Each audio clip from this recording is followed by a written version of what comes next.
estimator is nothing but a function of the observations, which we denote by saying something like x1, x2, xn. Okay. So now yesterday we have seen that in a given problem one can give different estimators for the same parametric function. Therefore, there should be some criteria. So I introduce one criteria, that is of unbiasedness. That means on the average, the estimated value is same as the parameter value. The second property is consistency, and I was just trying to inquire from you that what do you understand by consistency? So by consistency, we mean that in the long run, the behavior, or you can say the performance, is to the true potential. Okay. Which we say that long-term average or something like that. So consistency is that if I increase the sample size, that my estimator comes closer to the true parameter value. So let me formally define in the statistical terms. So an estimator, so we will use the notation same yesterday that we have used, Tn, that is T of x1, x2, xn, is said to be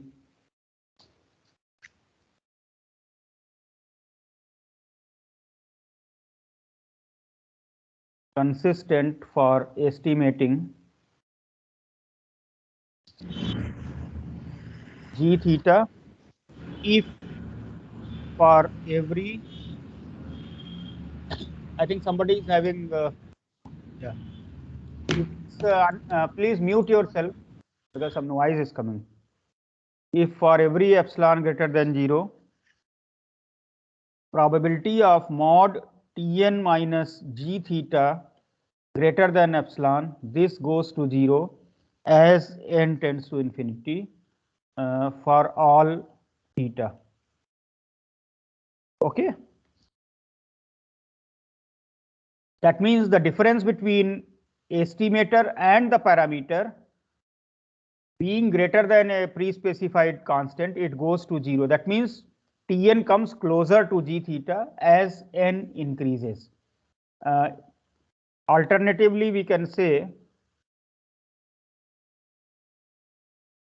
probability of mod Tn minus g theta less than epsilon, or we can put less than or equal to, goes to 1 as n tends to infinity.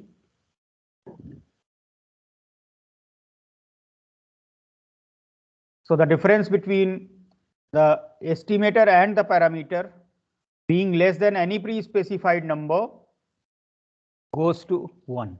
Okay, so in general it means that Tn comes closer to g theta as n increases. Is the statement clear to all of you? Let me start with some examples. So let us consider, say, x1, x2, xn be a random sample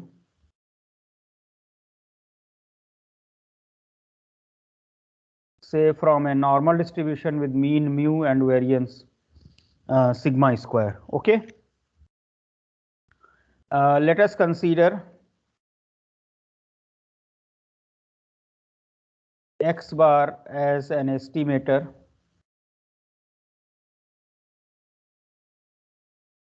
of mu. Okay.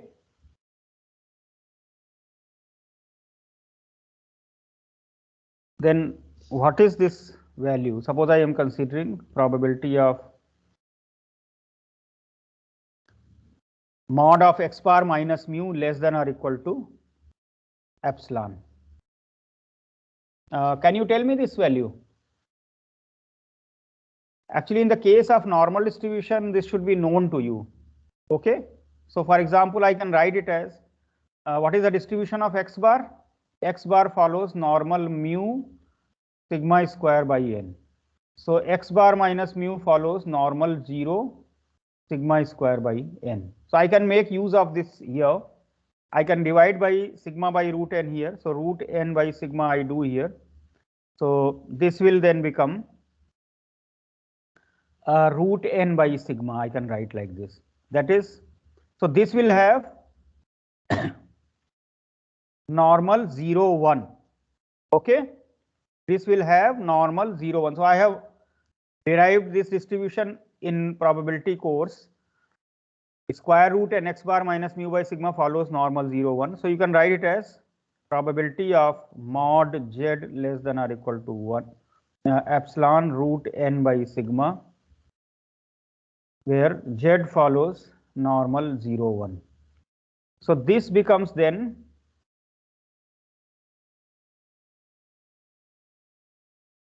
two times capital phi of epsilon root n by sigma minus 1. All of you know this symbol capital phi. Capital phi was the cumulative distribution function of the standard normal distribution. Now if I take the limit as n tends to infinity, for any epsilon and for any sigma, this will go to infinity. So phi of infinity, that means phi of x as x tends to infinity, it becomes 1. So 2 times 1 minus 1, that is, it will converge to 1 as n tends to infinity. So x bar is a consistent estimator for mu. Okay, so in a normal distribution, the sample mean is a consistent estimator for the population mean. Let us see that whether in general such a statement can be true. So let me consider a general result. Let x1, x2, xn be a random sample from a population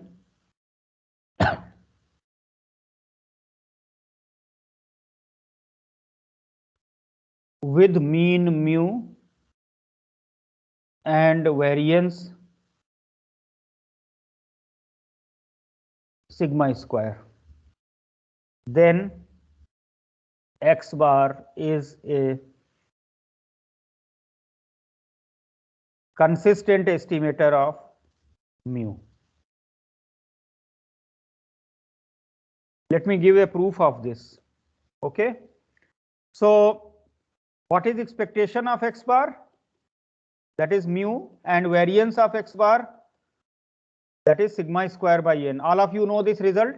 Even yesterday I have written this, that if x1, x2, xn have a distribution which has mean mu and variance sigma square, then the expectation of the sample mean is mu and variance of the sample mean is sigma square by n. Let us write probability of mod x bar minus mu greater than epsilon. So I can apply Chebyshev's inequality. You remember that it is less than or equal to variance of x bar divided by epsilon square.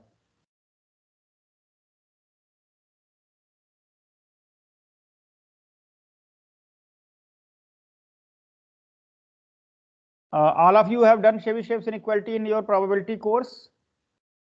Yes, sir. Yes, sir. So variance of this is sigma square by n epsilon square. Now as n tends to infinity, this goes to 0.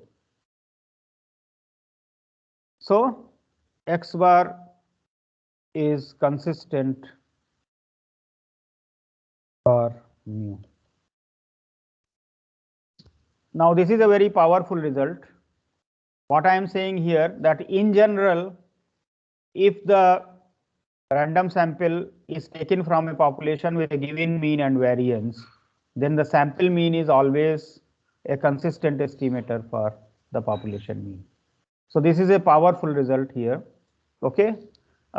See, one common thing I would like to say, because this is a course on statistical inference. So in the usual practice, generally we use the averages, the sample mean or other kind of thing, like sample variance is also an average. So the main reason that why these averages are used is because averages are unbiased, averages are consistent. So in general, that means we are not likely to make too much mistake if we make use of the average for our statistical inference purpose. And another good point is that it is algebraically nice. You can actually do a lot of things with that. With this, let me go back to the first problem here. This sampling from the normal distribution. That means normal mu sigma square. Here I proved x bar is consistent for mu. Let us look at for sigma square also. What happens? So let us consider x1, x2, xn a random sample from normal mu sigma square. So I will use this abbreviation now. Every time I will not be writing let x1, x2, xn be a random sample, etc. If I write this thing, it means that x1, x2, xn is a random sample from a given population. Let us consider, say, s square, that is 1 by n minus 1 sigma xi minus x bar whole square.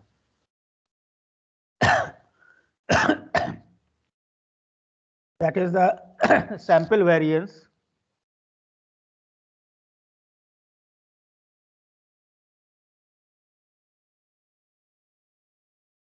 if you remember, we have done this result in probability course that n minus 1 s square by sigma square follows chi-square distribution on n minus 1 degrees of freedom. Let me write it as W.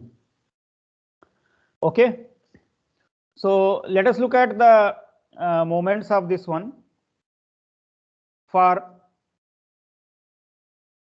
chi-square distribution, the mean is the degrees of freedom and the variance is twice the degrees of freedom. So this will give me expectation of s square is equal to sigma square.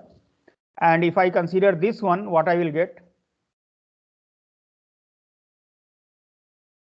That is equal to 2 times n minus 1. This implies that n minus 1 square by sigma to the power 4 variance of s square is equal to twice n minus 1.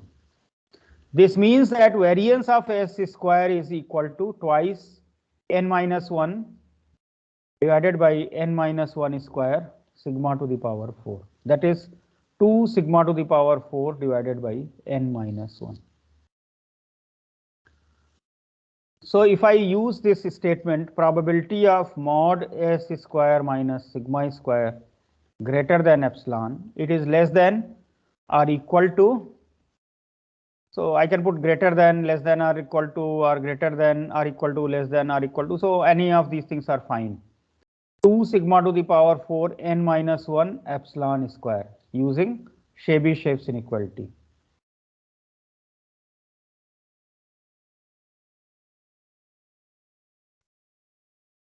Okay. So this will go to 0 as n tends to infinity. So s square is consistent estimator of sigma square.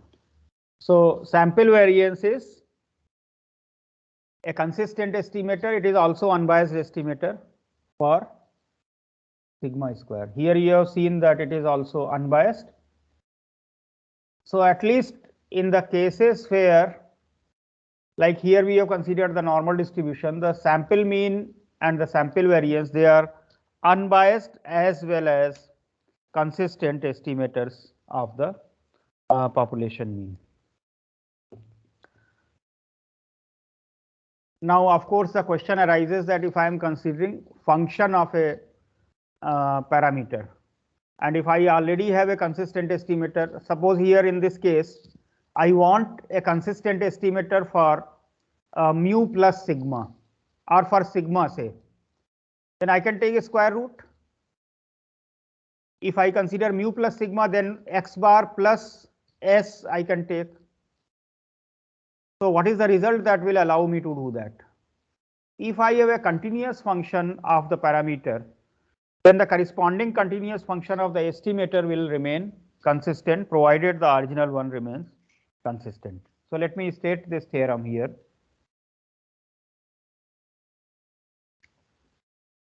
if Tn is consistent estimator for theta and h is a continuous function,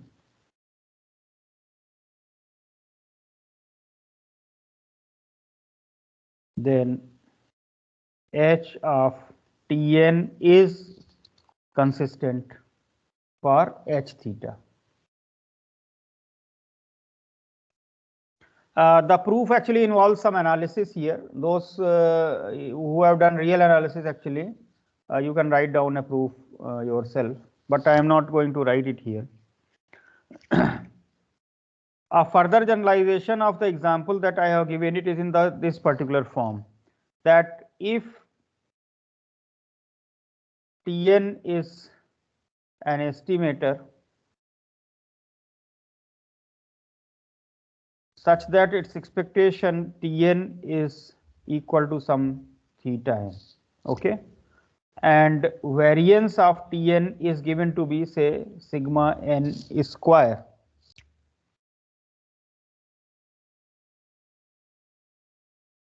and theta n converges to theta and sigma n square converges to 0 as n tends to infinity, then Tn is consistent for theta. So it is not necessary that unbiasedness is required. For example, here expectation of Tn is some theta n, but if theta n converges to theta and the variance of Tn converges to 0, then also consistency holds. In particular, if I consider, let me write it as a corollary, if Tn is consistent for theta, An converges to 1 and Bn converges to 0, then An Tn plus Bn is also consistent for theta. That means I can modify the consistent estimator by certain constants. So in the case of normal distribution, we have shown that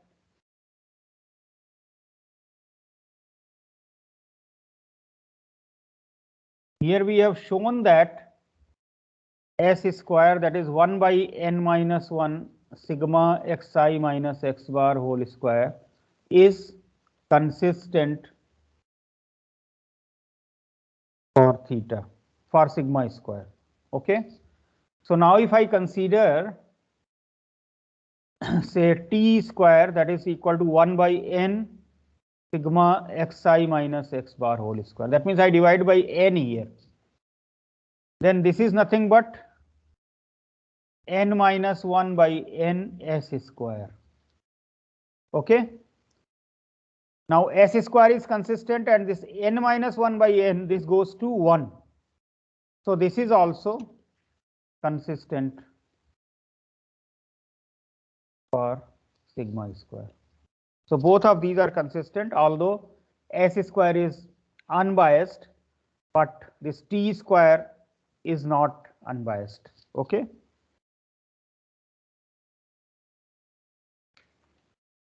So is this concept clear to all of you till now? Do you have any questions?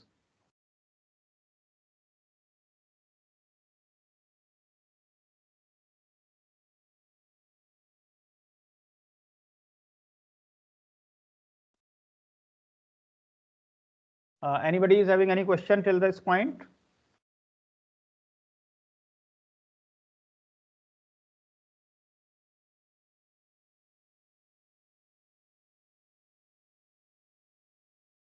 Sir, t square is not unbiased, right? T square is not unbiased because its expectation will become n minus 1 by n sigma square. Yes. So it is not unbiased, but it remains consistent. Okay. So in that sense, actually consistency is a slightly relaxed property as compared to unbiasedness. Okay. Let me take some other distributions now, because normal we have studied properly. Let me take some distribution of a different nature. Okay. So let me take another example. So basically this example means basically these are all exercises of different distributions. So in many books they will be written as theorems or lemmas or that kind of thing. But as a statistician, we should know the inference for the standard models. Okay. So let us consider a random sample now from a shifted exponential distribution.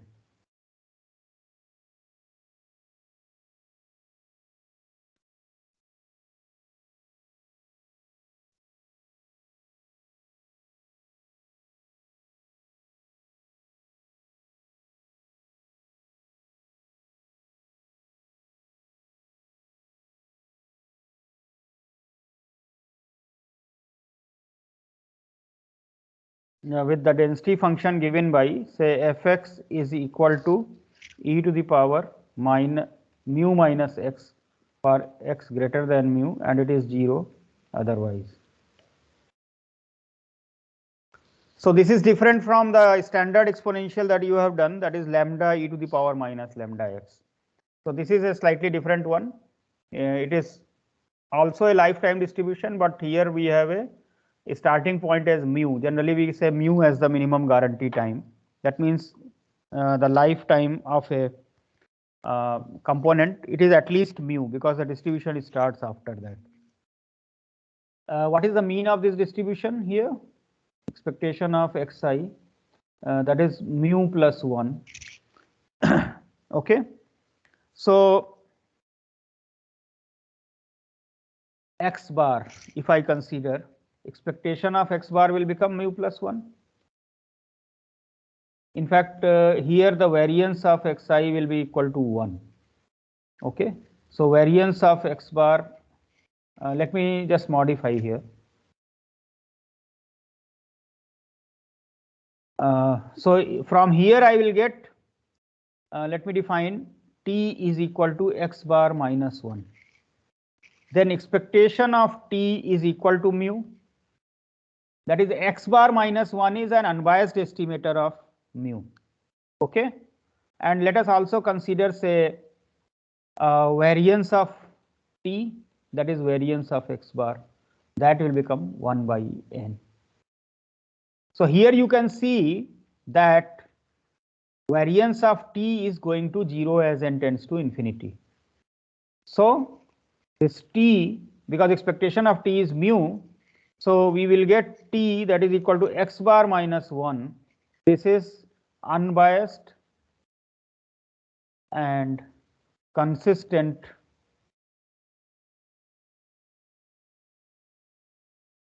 estimator of mu here. Okay.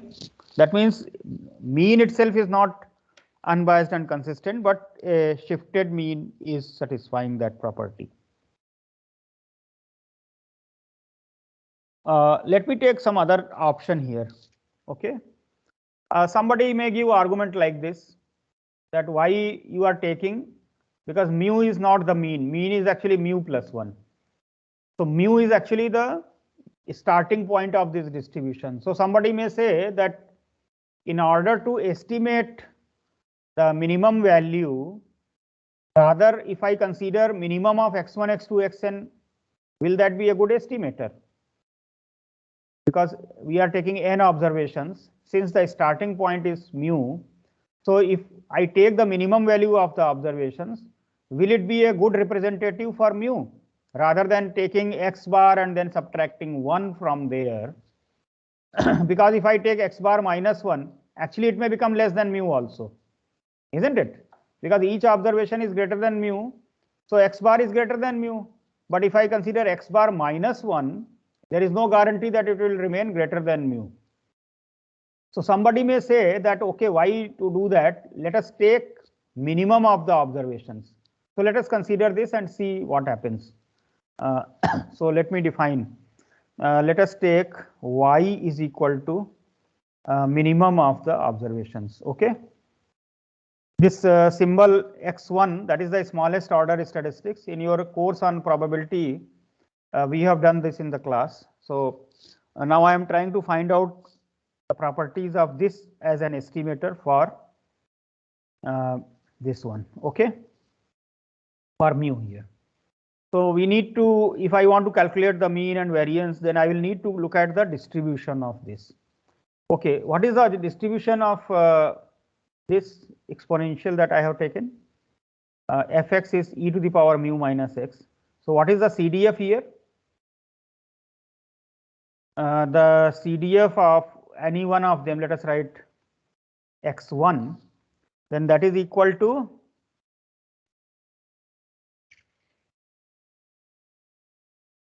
integral from mu to say x e to the power mu minus t dt. So if you integrate, you will get simply 1 minus e to the power mu minus x for x greater than mu, and of course it is 0 for x less than or equal to mu. This will be required in order to calculate the distribution of x1, this here. Is it okay?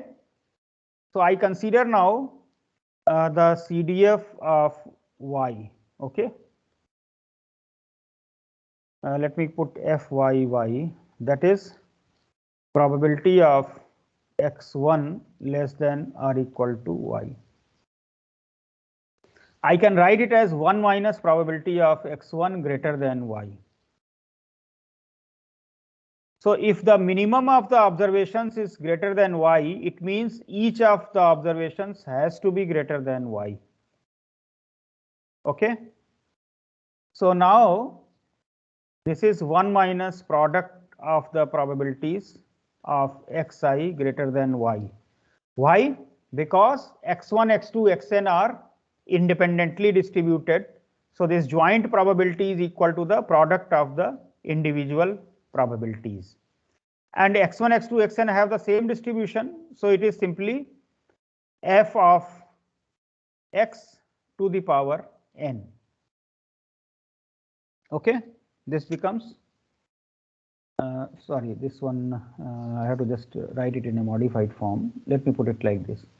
So this is equal to 1 minus probability of xi less than or equal to y to the power n. That is equal to 1 minus fx to the power n. Now fx we have written here the value, that is 1 minus e to the power mu minus x here. So if I put 1 minus that, this will give me e to the power n mu minus x and 1 minus that for x greater than mu, and it is equal to 0 for x less than or equal to mu. So we have derived the CDF of, I think I was writing y there, so let me put the same notation here, y, and here also it is y.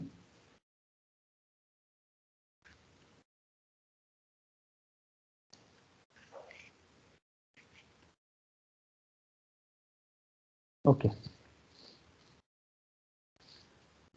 So the probability density function of y, that is calculated by differentiating this, that is n times e to the power n mu minus y, where y is greater than mu.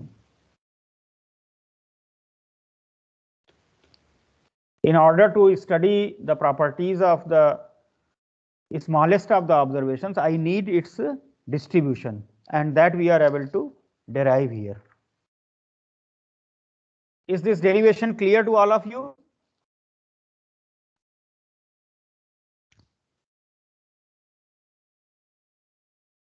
Is the derivation clear? Yes. So what I do, I define, let us consider expectation of y. So this is, you integrate it. Okay. So of course that is a simple exercise. that is mu plus 1 by n, and variance of y, that will be 1 by n square. So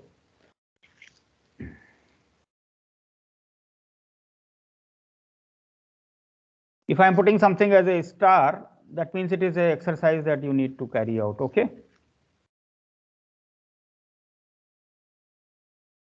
You prove it yourself.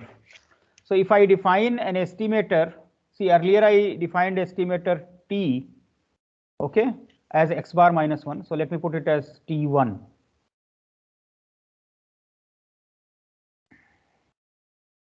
And now I define estimator T2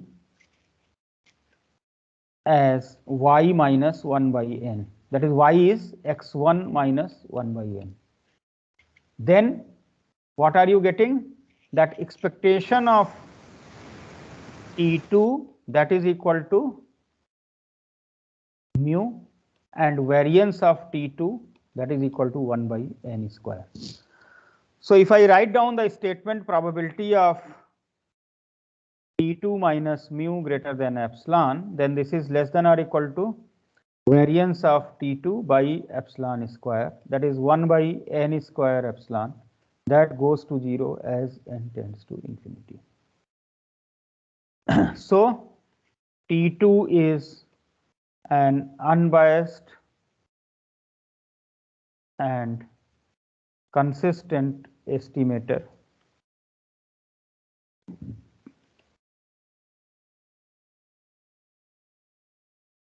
So here I got two. One is T1. So T1 is unbiased and consistent, that is x bar minus 1, that is based on the mean. And the second one is based on the minimum of the observations, that is x1 minus 1 by n. So that is also unbiased and consistent estimator. Is this exercise clear to all of you? I have got two different estimators for the same problem, which are unbiased as well as consistent. Are the calculations clear to all of you? Yes, sir. Yes, sir.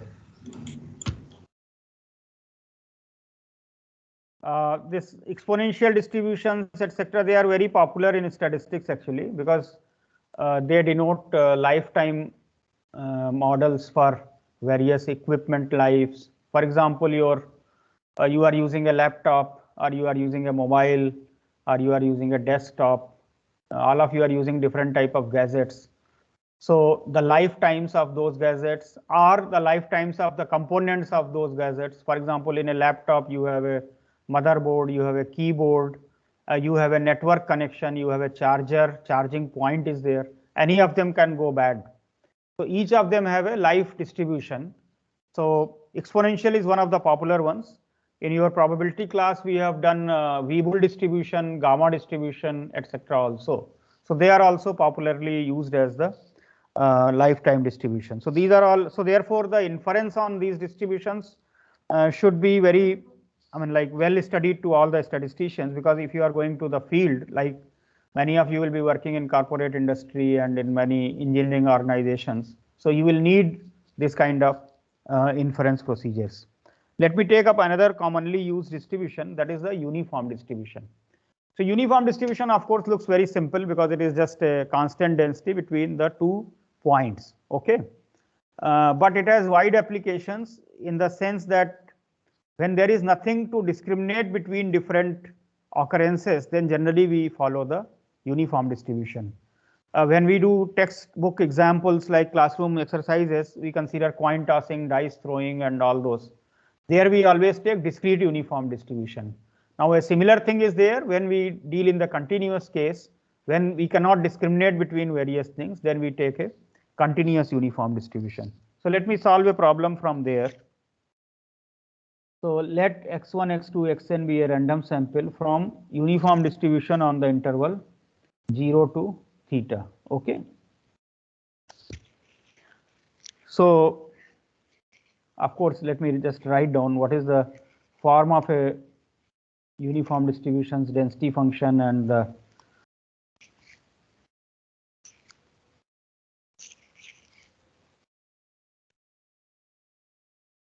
In the books, you will find different symbols for 0 to theta. Sometimes they will write A to B. Sometimes it is written theta 1 to theta 2. Another popular one is like theta minus A to theta plus A. So there are various versions of this one. I am taking the one which is, of course, very simple. But as far as inference is concerned, here also you have a lot of challenges and you can look at various things. So let me just give some example here. And let us also write down the CDF because that will also be required here. And the CDF becomes, it is 0 for x less than 0. It is x by theta for 0 less than or equal to x less than or equal to theta. And it is 1 for x greater than theta.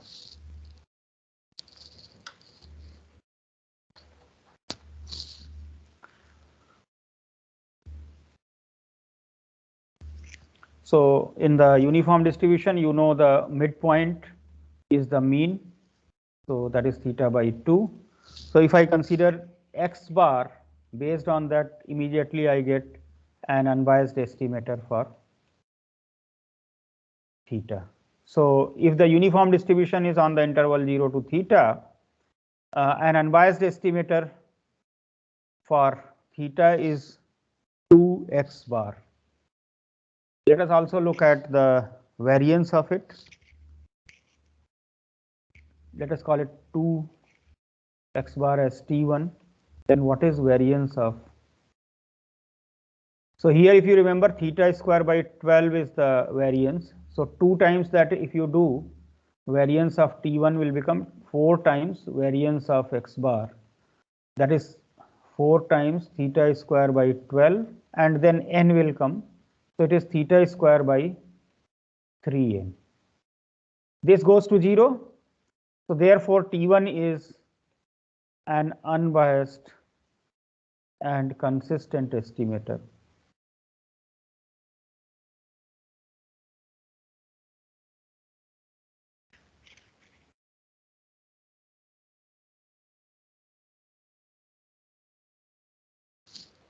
Once again, like in the previous example, suppose there is a person who is working in a field. So it could be a waiting time at a traffic junction or at a railway crossing, etc. And every day he has to do that. That means he has to face the stoppage time.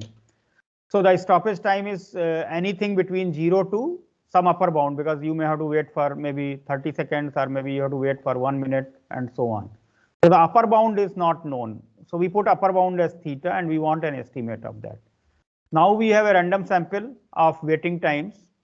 So somebody may say that in place of the average value, basically you are taking the average value, xi's are between 0 to theta, and then you are doing 2 times x bar. Okay. But somebody may say that why do you do that? Because the end point is closer to the largest observation. So why not make the inference based on the largest observation? So let me define, say, y is equal to xn. That is the maximum of x1, x2, xn. So we want to base our decision on xn rather than x bar. So once again, if you want to study the properties of this estimator, we need to look at the distribution of this. So let us consider the distribution of, so fy, that is probability of xn less than or equal to y. So that is same as probability of x1 less than or equal to y, x2 less than or equal to y, xn less than or equal to y. Because if the maximum is less than or equal to y, each of the observations has to be less than or equal to y. But then this becomes the product of these probabilities because the random variables are independent. So the events x1 less than or equal to y, x2 less than or equal to y, xn less than or equal to y, they are independent. So this is nothing but f to the power n, because each of them has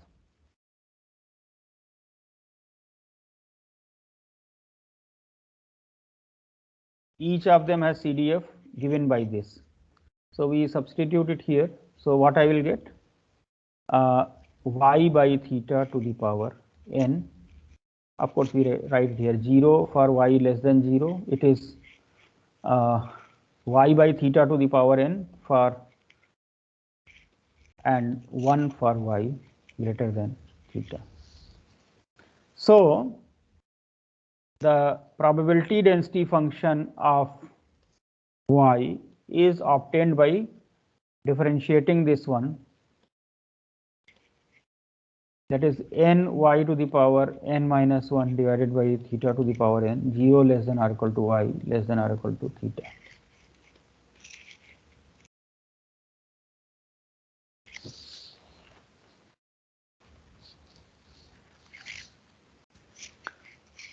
So now once I have the distribution, I can look at the properties of this, like mean, etc. That means to check whether the consistency and unbiasedness can be found out. So what is expectation of y? That is integral of n y to the power n by theta to the power n, integral from 0 to theta. So that will give me n by n plus 1 theta to the power n plus 1 by theta to the power n. So that is theta. So if I adjust the term here, n plus 1 by n y, expectation of that is equal to theta. So if I call this as T2, that is n plus 1 by n xn, then that is unbiased for theta.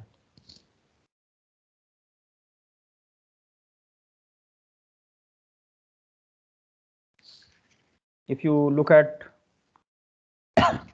what is the probability of, say, mod of xn minus theta, say, greater than epsilon, okay?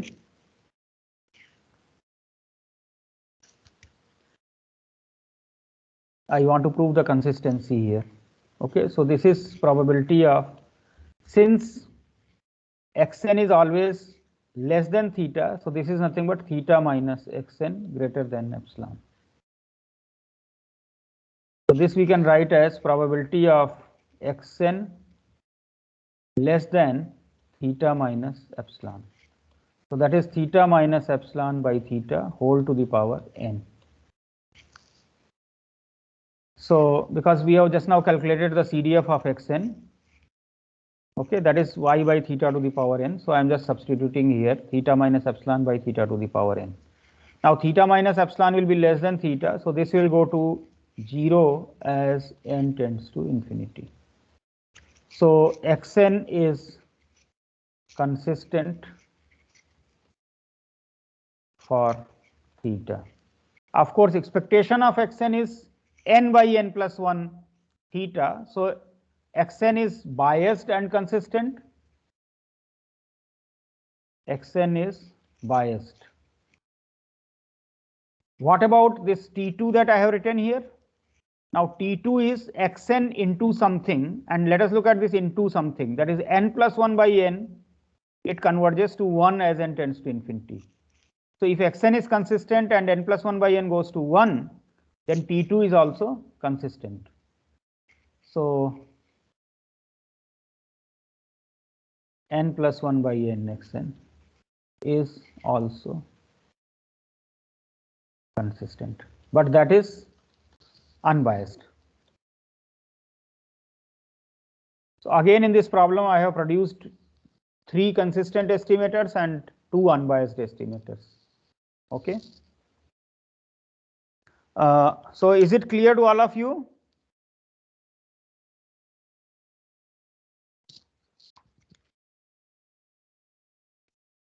This exercise is clear to all of you?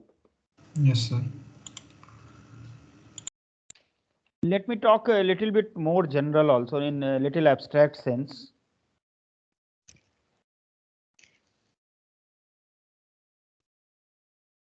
So let us consider, say, x1, x2, xn be a random sample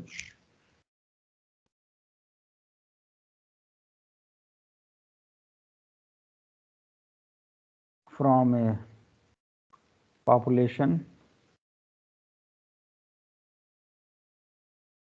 with continuous distribution. So let us take some probability density function, and so let capital F be CDF and small fx be PDF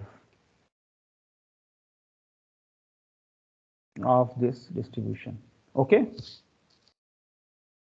So let us define this u is equal to the minimum and v as the maximum.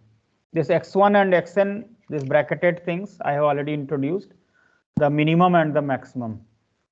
Well, in statistical inference, these are all useful quantities like mean, variance, median, the range, that is the maximum minus the minimum, and so on. So the minimum and maximum are also very, very useful, because generally, for example, if we are looking at the suppose I have several candidates for a position and I interview them and I give certain marks, I look at the person who got the highest marks, because I may have to select only one person there. Okay. In tournaments, for example, the winner is the one who gets the highest in terms of his score or any other performance measure is there. Similarly, the minimum is also important. For example, the medicine which has the least recovery time, that means the smallest recovery time, that will be preferred over the medicines which have higher recovery time. So similarly, the medicines which have the least mortality, they are preferred over the medicines which have higher mortality, and so on. So least and the maximum and the most, these are the two important quantities in statistical inference. Okay. So I have already written down the cumulative distribution functions in the two exercises that I did. So I will not repeat that. The CDF of u is FU, that is 1 minus F u to the power n. Okay.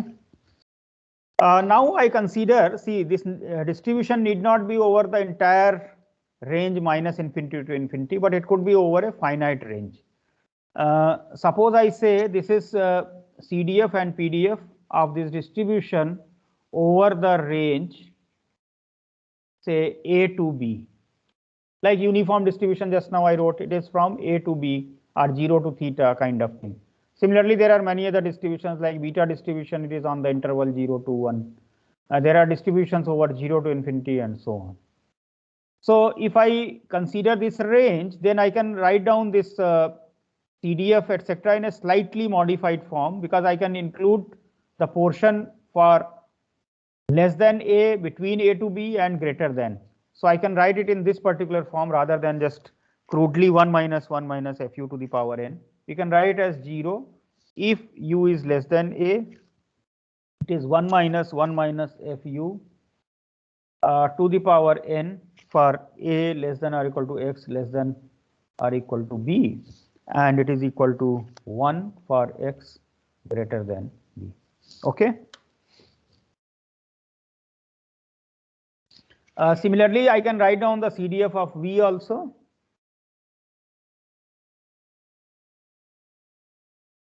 That is the maximum. Just now I derived in the previous exercise. So I will straight away write it. It is 0 for V less than A. It is equal to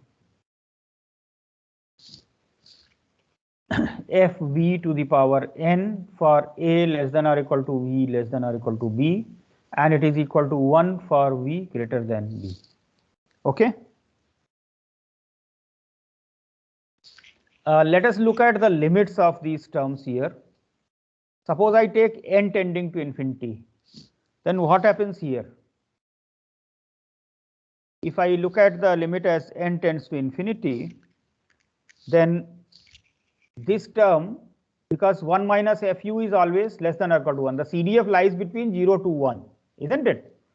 So 1 minus FU will become between 0 to 1. So as n tends to infinity, this goes to 0. So this goes to 1 for x greater than or equal to A. So if I take limit, I can write like this: FU, that is equal to 0 for x less than, sorry, u less than A,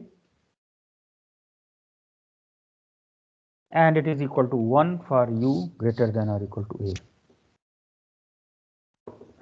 a. This is a CDF of something, okay? Can you tell that? This right hand side is CDF of a random variable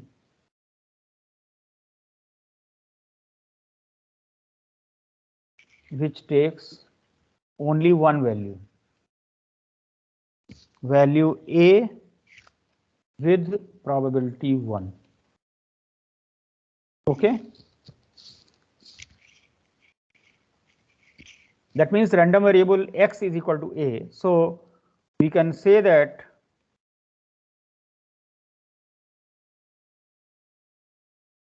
this distribution, that maximum, that is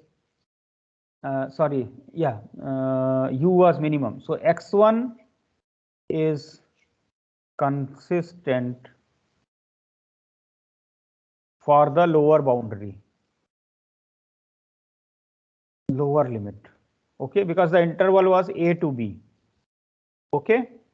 Similarly, if I look at the limit of fv as n tends to infinity, I will get 0 for v less than b, and it is equal to 1 for v greater than or equal to b, because this is the value here. So fv lies between 0 to 1. So for v less than b, this will go to 0, and for v greater than or equal to b, this will go to 1. So this is the thing, and this one is the right hand side is CDF of a random variable which takes only one value, b with probability 1. So we can say that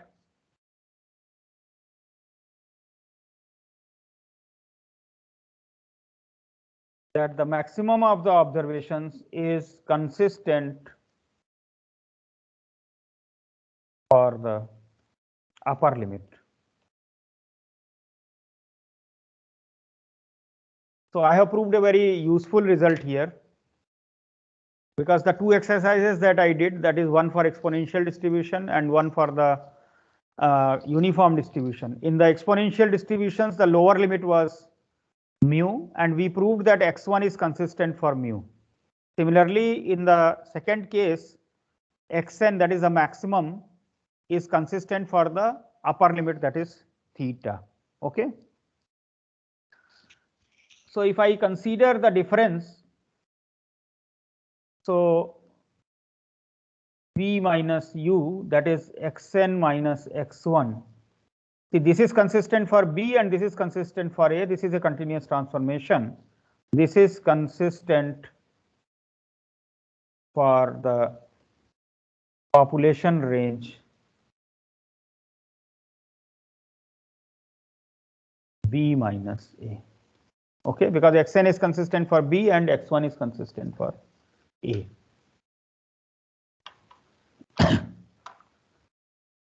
So apart from the mean and the variance, I have also derived consistent estimators for the lower bounds of the distribution, for the upper bound of the distribution, for the range of the distribution, etc. Several things we have done here. Okay. Well, do you have any doubts till this point?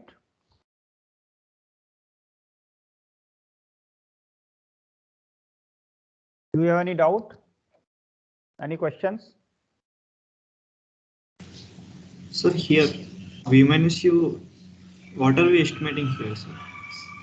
Yeah, what are we estimating? So actually here I am looking at the consistency property. So I separately considered x1 and xn. So firstly I showed that the CDF of x1 converges to the CDF of a random variable, which is degenerate random variable at the point a. That means it takes only one value, because if you look at this fu limit, that is 0 for u less than a and it is equal to 1 for u greater than or equal to a. That means it is the CDF of a random variable which takes only probability of u is equal to a is equal to 1.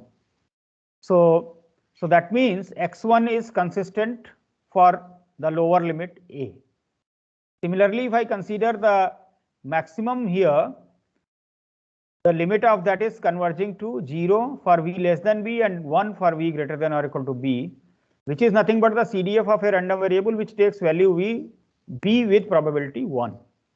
So that means the random variable v, that is the maximum of the observations, it is consistent for the upper bound. So I mentioned to you in the beginning that I am taking the density over the range a to b, okay, over a finite range. And then we are getting the consistent estimators of the lower bound and the upper bound. So if I take the difference, then the maximum of the observations minus the minimum of the observations, that is the sample range, okay, this is nothing but the sample range, then this is a consistent estimator for the population range. Like I mentioned to you earlier, the sample mean is consistent for the population mean, the sample variance is consistent for the population variance, etc. Of course, under certain conditions.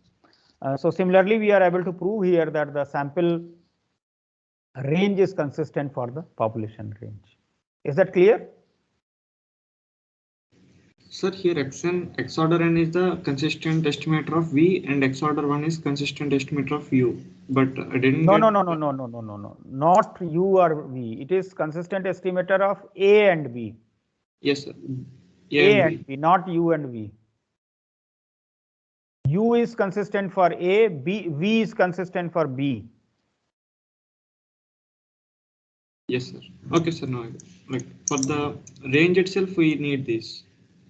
For the range. So firstly, I obtained for the lower limit and for the upper limit. So actually, this is a generalization of the examples that I did earlier. I have done exponential distribution and this uniform distribution. So in the uniform distribution, I proved that xn is consistent for the theta, that is the upper bound here. And similarly, in the exponential distribution, I have proved that x1 is consistent for the this mu here for the lower bound here. So now I have proved in general. Okay, I have proved in general that the lower limits and the upper limits are consistently estimated by the minimum and the maximum of the observations respectively, and therefore the range is also consistently estimated by the sample range. Okay, is that okay? Do you have any other doubts?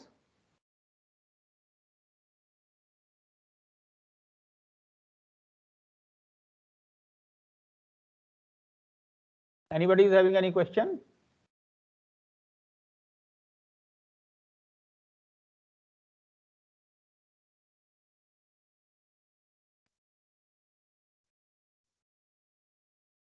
Is there any other question?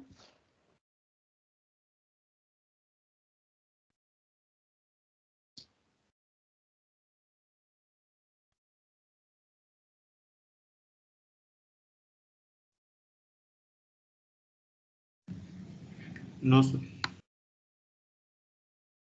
Okay, I will give a break for 5 minutes. Then we will start the next topic. Okay, I have completed this consistency. So I'll give a break for 5 minutes now. Okay.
Okay, so now we have seen two criteria for estimation. One is unbiasedness and another is consistency. But at the same time, we have seen that there can be several estimators which satisfy both the properties. And sometimes one satisfies one property and another property is not satisfied. Okay, like some estimator may be consistent but not unbiased. Some estimator may be unbiased but not consistent. So all these issues are there. So then there is another criteria which is called efficiency of estimators. Okay, so let me come to that. The next criteria.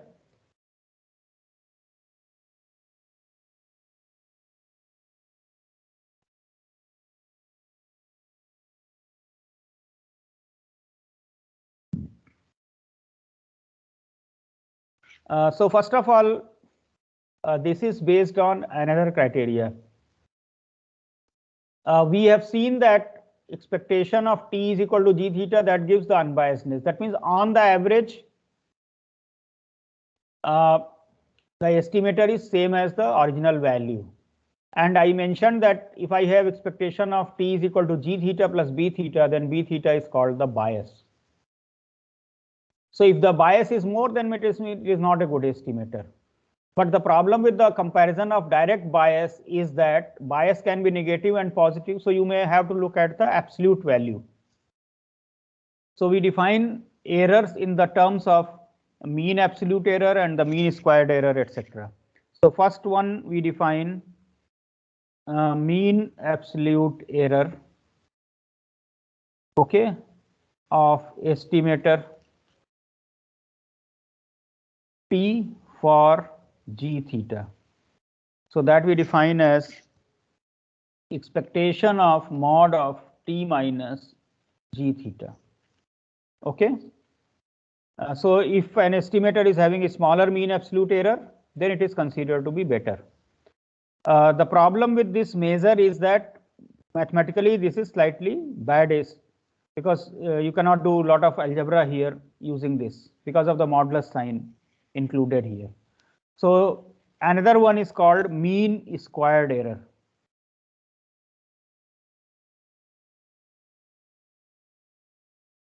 Okay, that is the MSE. That is defined as, so mean squared error of an estimator t is defined to be expectation of t minus g theta square. Okay, so we say that,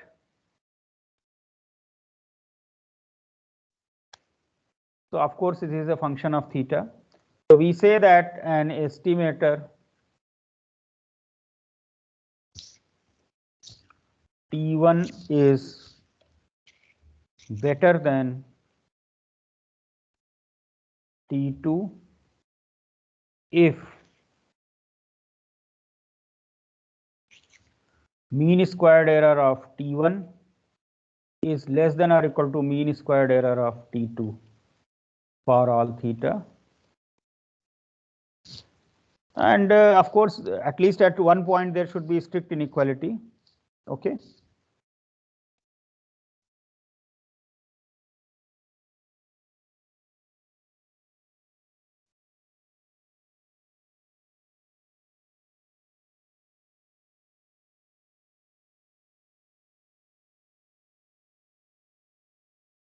If at all the points mean squared errors are same, then the two estimators are said to be equivalent. Okay, so this better term actually in statistics we call more efficient. Okay, the estimator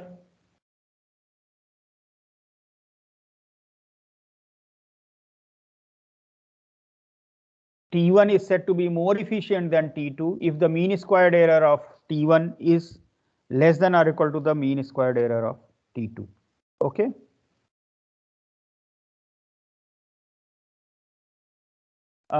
Let us analyze this mean squared error a little bit more. So mean squared error of an estimator T, that is expectation of T minus g theta square. This we can write as expectation of T minus expectation of T plus expectation of T minus g theta. So I have put it as sum of two terms. Okay. I have added and subtracted expectation t. Now let us expand this. So this will give me expectation of t minus expectation t whole square plus expectation t minus g theta. The expectation of that whole square, but once we are taking the expectation, then this term does not have any random variable term here, so I can put it just like that. And then there is a cross product term, that is 2 times expectation t minus g theta into expectation of t minus expectation of t. So the first term is nothing but the variance of t. The second term is nothing but the bias of t. And the last term is actually 0 because this term becomes 0. So the mean squared error is actually consisting of two components, that is the variance of the estimator and the bias of the estimator. Okay. So in fact, if an estimator is unbiased, then bias is 0. So for an unbiased estimator, t of g theta, we have mean squared error of t is equal to variance of t. Okay.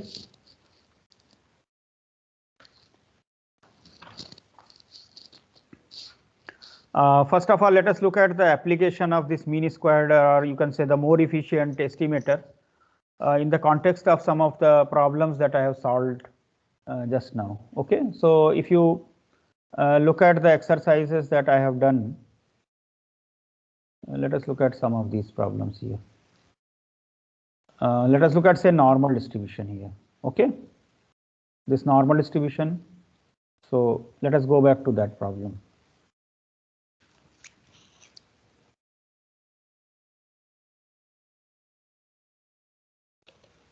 So x1, x2, xn is a random sample from normal distribution with mean mu and variance sigma square.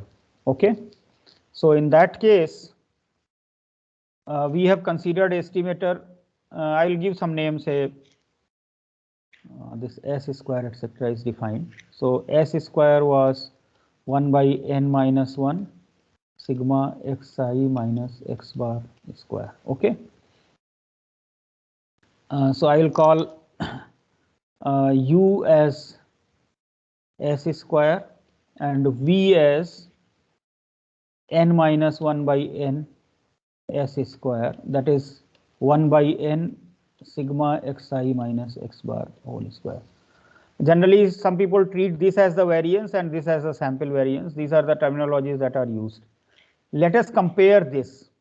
Actually, if you look at the mean squared error of u, that is the mean squared error of s square, but s square is unbiased.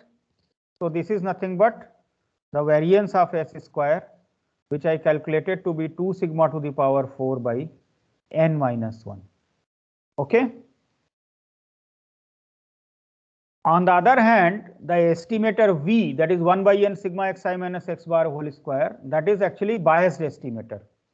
So the mean squared error of v, that is expectation of n minus 1 by n s square minus sigma square whole square. Let us write down this.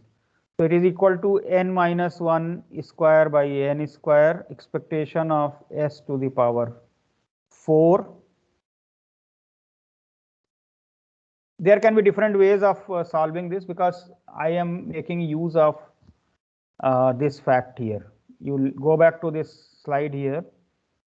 I have written here the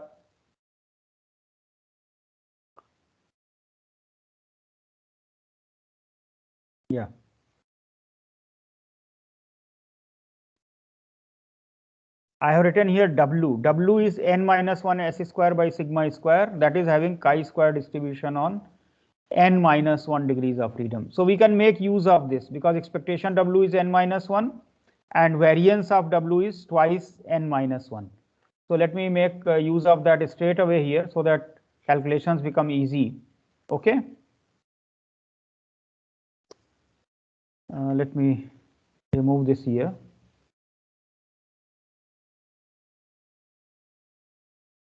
So W was n minus 1 S square by sigma square. So if I make use of this, this becomes expectation of sigma to the sigma square W by n minus sigma square whole square. That is equal to sigma to the power 4 expectation of W square by n square plus 1 minus 2 expectation W by n. Okay, I have taken sigma square outside and then I have expanded this W by n minus 1 whole square. What it will give me? That is sigma to the power 4. W was chi square on n minus 1 degrees of freedom. Expectation of W was n minus 1 and variance of W is twice n minus 1. So what is expectation of W square? That is twice n minus 1 plus n minus 1 whole square. So if you take out n minus 1, it becomes n square minus 1. So n square minus 1 by n square plus 1 minus twice, and expectation of W is n minus 1. So this becomes n minus 1 by n. So this needs some simplification here. 1 plus 1 minus 2, that cancels out. And then you are left with the minus 1 by n square. So sigma to the power 4. And this one will give me 2 by n minus 1 by n square. So that is equal to 2n minus 1 by n square sigma to the power 4. Okay. So you have the mean squared error of u as 2 sigma to the power 4 by n minus 1, and this one you got as 2n minus 1 by n square sigma to the power 4. Let us compare this, which one is less. Okay, let us take the difference of these two, or I can write one on the one side. So mean squared error of v and mean squared error of u. Okay, so that is twice n minus 1.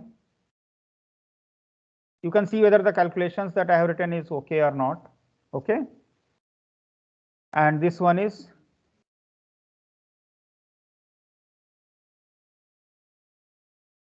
so this term is common, and now you multiply this on this side. So if I put say less, then what do I get? 2n square minus 3n plus 1 less than 2n square, or you can say 3n is greater than 1, which is always true.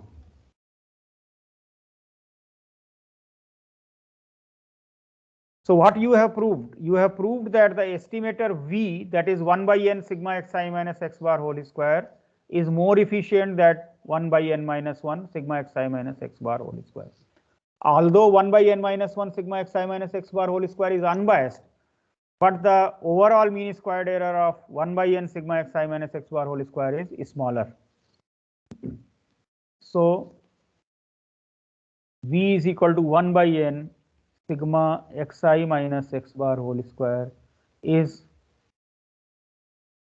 more efficient than u, that is 1 by n minus 1 sigma xi minus x bar whole square. Okay, is it clear? Is this exercise and its calculation, is it clear to all of you?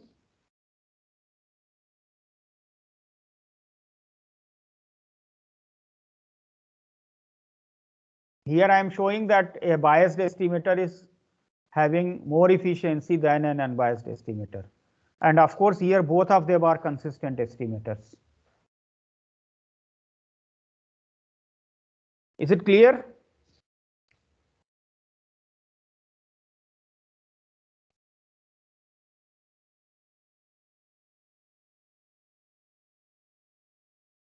I don't see any response.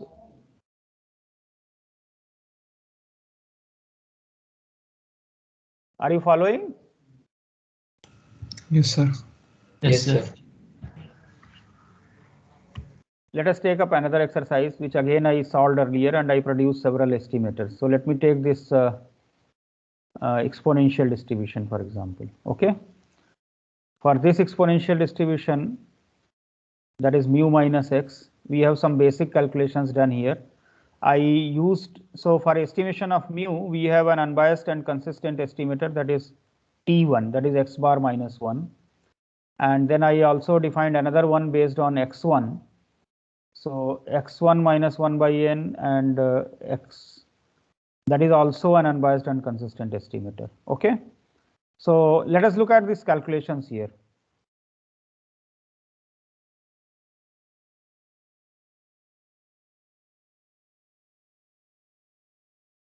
Here variance of x bar is 1 by n. Okay. That is variance of T1. And what is the variance of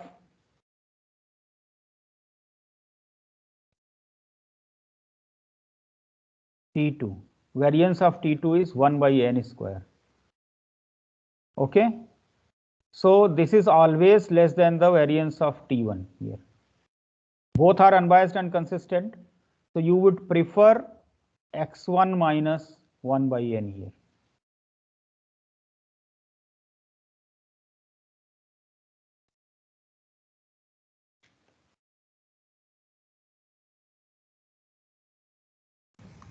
Sir, can you zoom out the pages a little?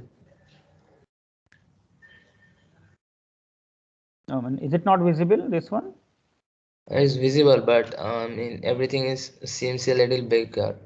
So I'm telling to zoom out a little bit so that the pages means a larger portion comes in the screen.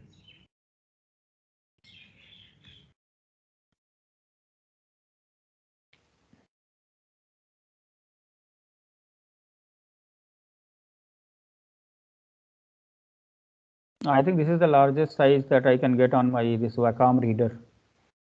No, sir. I mean, can you make it a little smaller? Oh, it's smaller.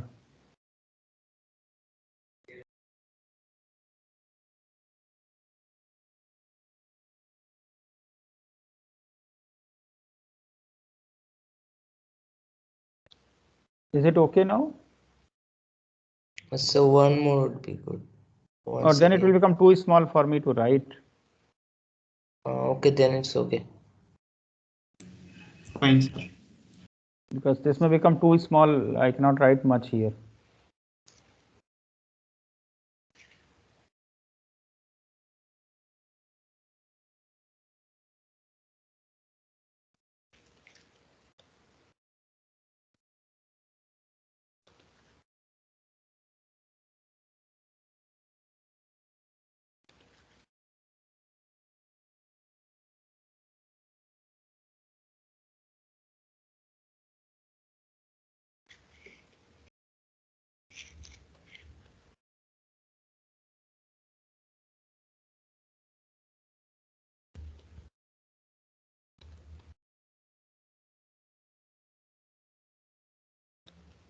So I had two estimators.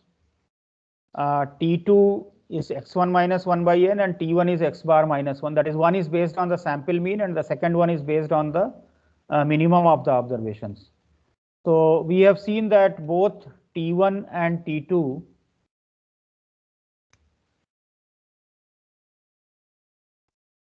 are unbiased and consistent.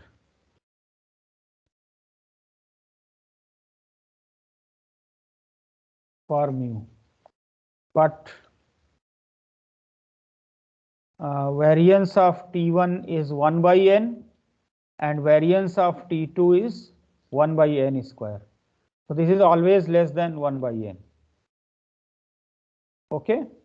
So T2 is more efficient than T1. So a person's argument that rather than basing the decision on the sample mean in this particular problem, it will be better to make use of the minimum of the observations, because here mu is actually the lowest limit. Mu plus 1 is the mean, but mu is the lowest limit. So for the lowest limit, let us bring in the least of the observations. Okay, so this turns out to be more efficient. Is that clear?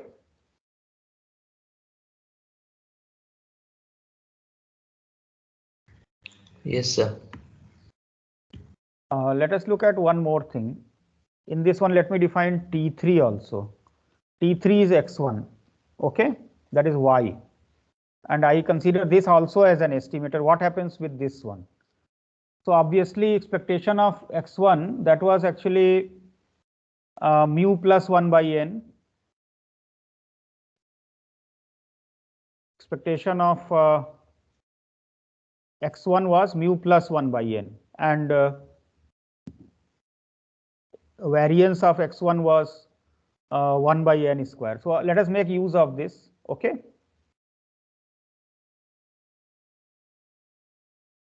So expectation of T3, that is mu plus 1 by n. So this is biased.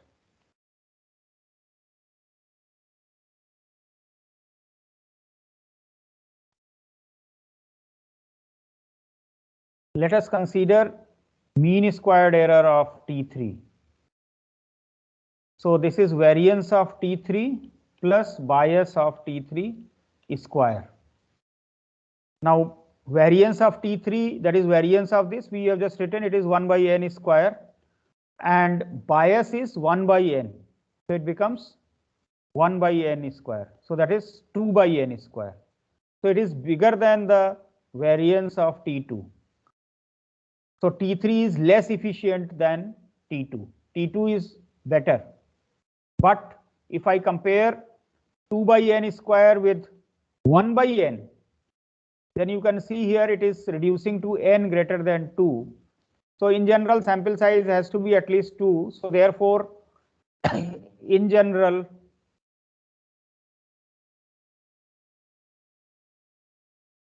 T3 is more efficient than T2. Sorry, T2 is more efficient than T3, and T3 is more efficient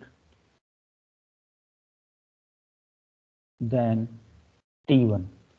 Okay, T1 was based on X bar, T3 is based on the minimum, and of course T2 is a variation of that. That means we have adjusted for the bias to make it unbiased. And it turns out that T2 is actually, among these three estimators, T2 is the best. Okay. Is that clear?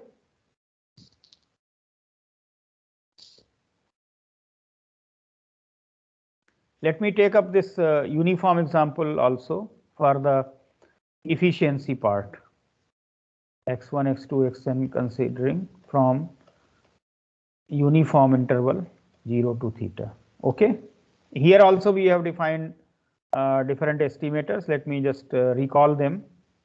What are the estimators here? T1 is 2x bar,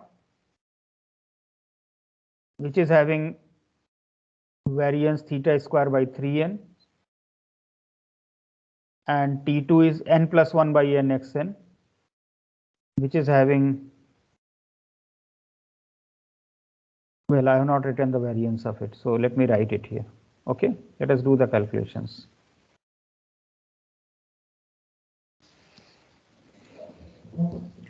So T1 is 2x bar, and we have seen expectation of T1 is theta, variance of T1 is theta square by 3n, and y I wrote as xn, and you have expectation of y as n by n plus 1 theta, expectation of y square as n by n plus 2 theta square, and I define T2 as n plus 1 by n xn. So expectation of T2 is equal to theta. Let us also look at the variance of T2. So for calculation of the variance, I will need the variance of y. So what is variance of y? We can write it here. Variance of y is expectation, that is n by n plus 2 theta square minus n by n plus 1 whole square theta square. So this simplification you can do immediately. Just let me write the calculation here. That is n square. So that is n square plus 2n plus 1 minus n square minus 2n. So this cancels out and we will get n into divided by n plus 2 into n plus 1 whole square. So that is n by n plus 2 into n plus 1 whole square theta square. So variance of T2, that becomes n plus 1 square by n square variance of xn, that is variance of y. So that is equal to n plus 1 square will cancel out, 1 n will cancel out. So you get 1 by n into n plus 2 theta square. Let us compare variance of T2 and variance of T1 here. Okay. So variance of T1 is 3 theta square by 3n. So naturally you can see here 1 by n into n plus 2 theta square less than theta square by 3n. This is equivalent to n plus 2 greater than 3. That means n is greater than 1, which is always true, of course, because sample size you don't have only one. So T2 is more efficient than T1. Okay. That means the estimator based on the maximum is more efficient than the estimator based on the sample mean in this problem. That is why, like I mentioned in the beginning, that when I started introducing the concept of unbiasedness and consistency, we proved that in general the sample mean is unbiased estimator of the population mean, provided the population mean exists. The sample mean is always a consistent estimator for the population mean, provided the variance exists, because that I could prove just by using the Chebyshev inequality, etc. But it does not mean that we should always use the sample mean. Now I have given you two examples straight away here, where estimators not based on the sample mean are having better performance. That means they remain unbiased and consistent, but their mean squared error is smaller. So they are more efficient. One is exponential distribution, one is uniform distribution. So maybe for some standard problems like in the normal distribution or some other standard cases, you may just use sample mean blindly, but that is a layman's approach. In general, you should see what is the distributional model, and accordingly you should use the good estimators. Okay, so probably I will close this part here. Maybe we can just compare some more thing I leave it as an exercise. Okay.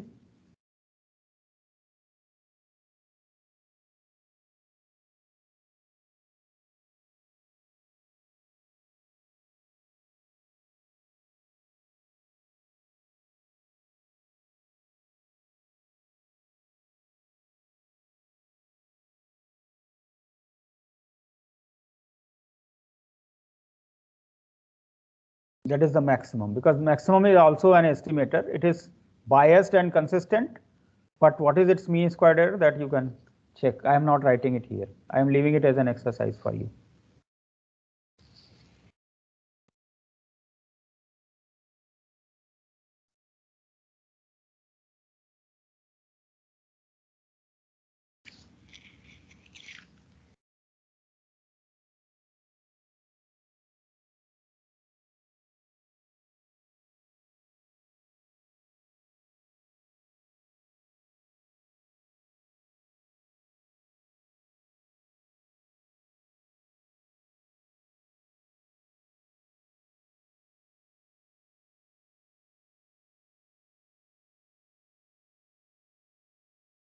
So if we are restricting attention to the unbiased estimators, we can actually look at the most efficient estimator.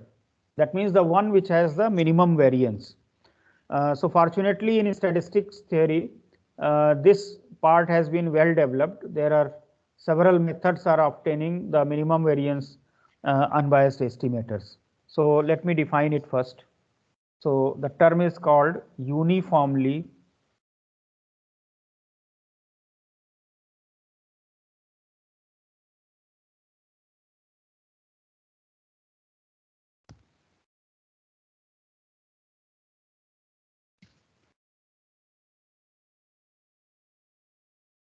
so it has different names actually. Somebody may just say minimum variance unbiased estimator, somebody just says best unbiased estimator, etc. But the exact terminology is uniformly minimum variance unbiased estimator. So uniform word is important because throughout the parameter space it should have the minimum variance. So an estimator W is said to be UMVUE of G theta if W is unbiased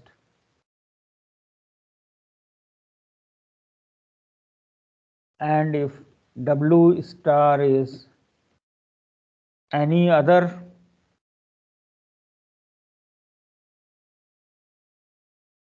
unbiased estimator of G theta, then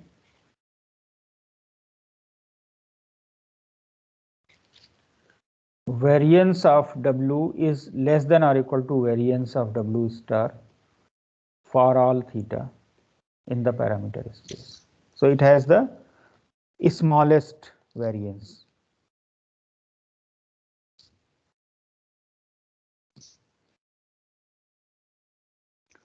Okay, as soon as we introduce this, there are question about the properties or the characteristics of the minimum variance unbiased estimators.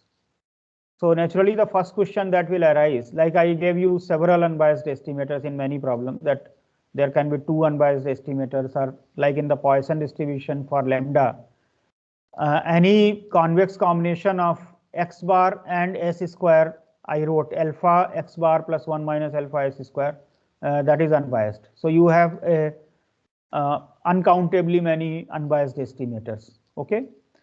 So since if there are so many of them, the question immediately comes that whether more than one can be UMVUE also. That means can there be two different unbiased estimators which have the same minimum variance? This question has been answered. Actually, it is unique up to equivalence. That means unique almost everywhere, we say. So let me give the statement and then I will explain it. So if W is UMVUE of G theta, then W is unique almost everywhere. So this almost everywhere word I will explain.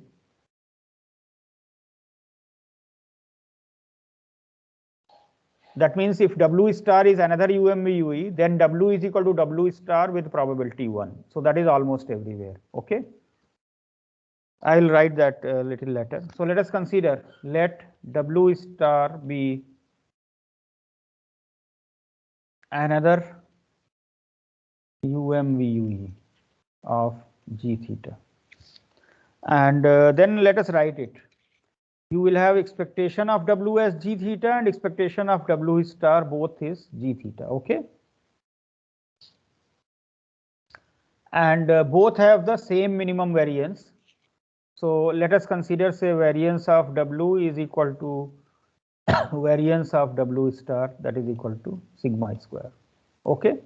Same minimum variance they have. So what we do, we define, say, W1 is equal to W plus W star by 2. Okay. The average of these two. Then if I look at expectation of W1, that is equal to half expectation of W plus expectation of W star. So that is equal to G theta plus G theta by 2, that is again G theta. So I have obtained another unbiased estimator. What about variance of W1? Variance of W1 is 1 by 4 variance of W plus W star. So that is variance of W plus variance of W star plus 2 times covariance of W and W star. Okay. So we can make use of the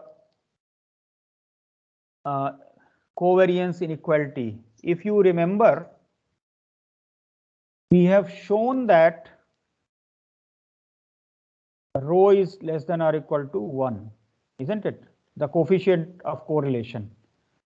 So coefficient of correlation is covariance xy divided by variance of x, variance of y. This lies between -1 and 1.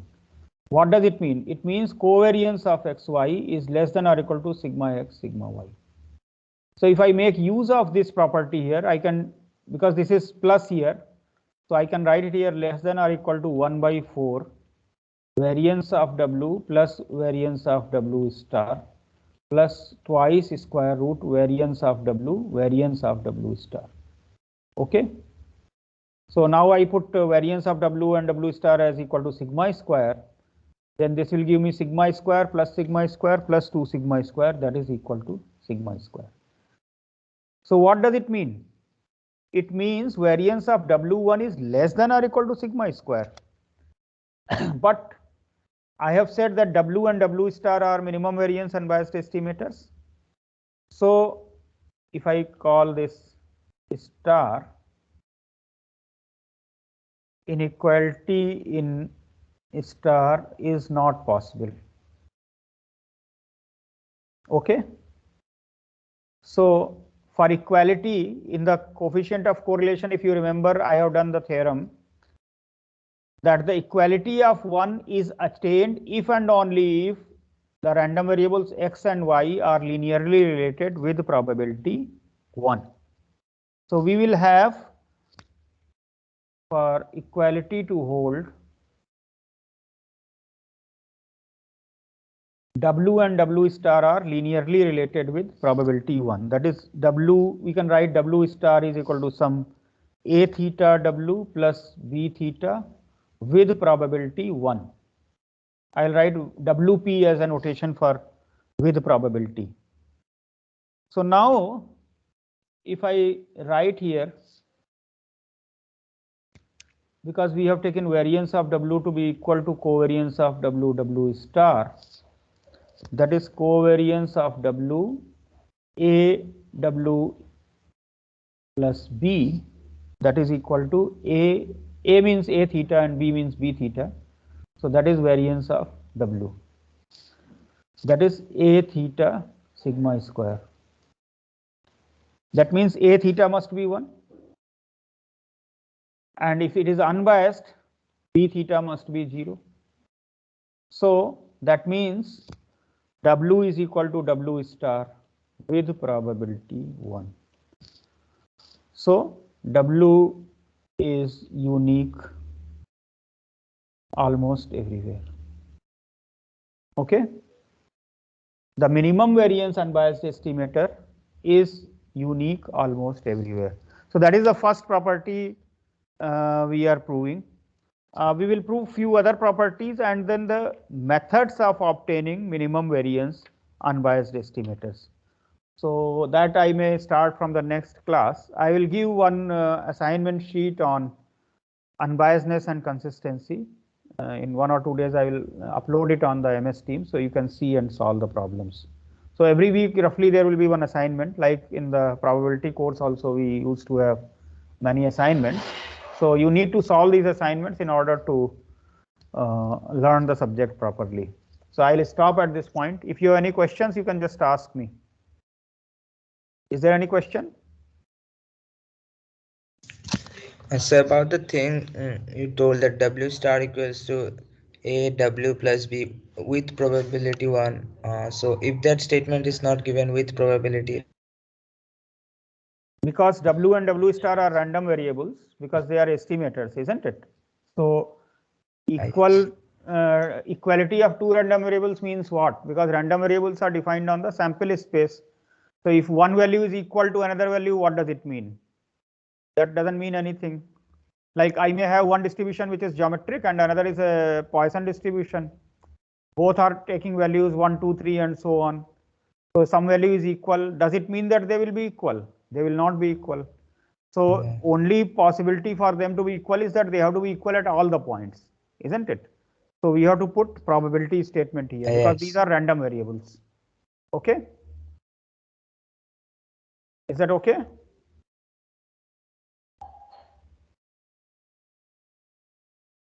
Okay, any other question?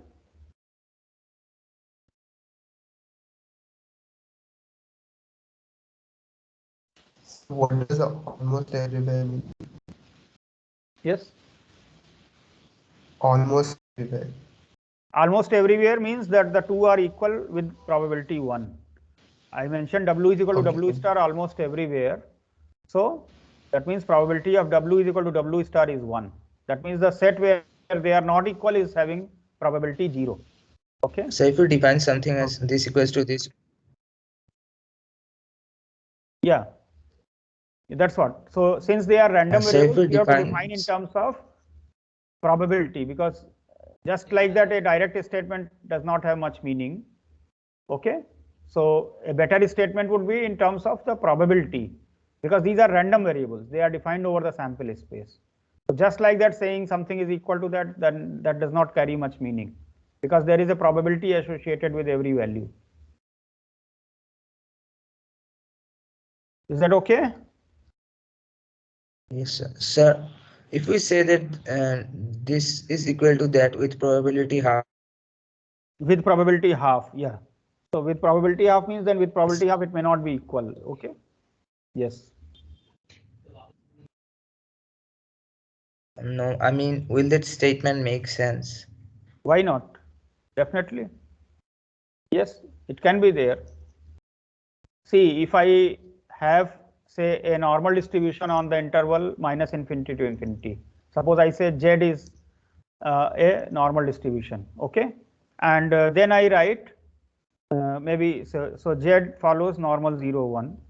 And I define Y is equal to, say, Z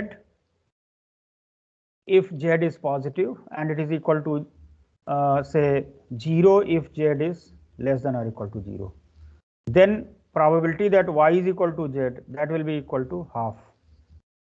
Okay, and probability that Y is not equal to Z, that is also half. Yeah, so it is possible to have different probability statements. So here what we are saying is that if there are two UMVUEs, they must be exactly the same. Okay. Is that all right? Now exactly sense in the sense of probability, that is probability 1. Yes, sir. Okay. Okay. So if that is okay and there is no other question, then I will close this class. All right.